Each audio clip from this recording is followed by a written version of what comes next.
nous avons rencontré le Premier ministre pour discuter de la possibilité d'un partenariat sur la région du Nord,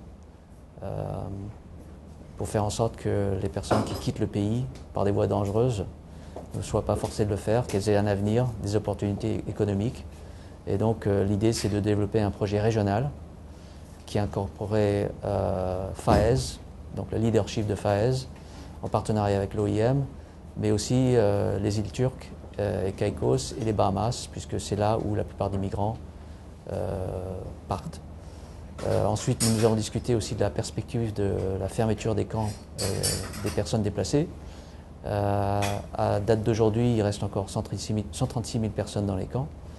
Et donc on essaie de voir quels sont encore les financements nécessaires pour sécuriser la fermeture des camps, pour qu'il n'y ait plus personne à la fin de l'année.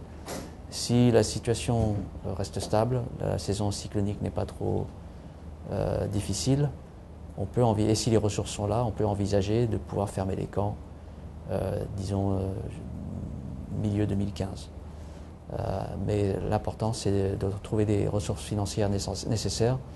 Et aujourd'hui, on parle d'à peu près 20 millions de dollars qui restent encore à trouver pour fermer tous les camps qui restent en Haïti.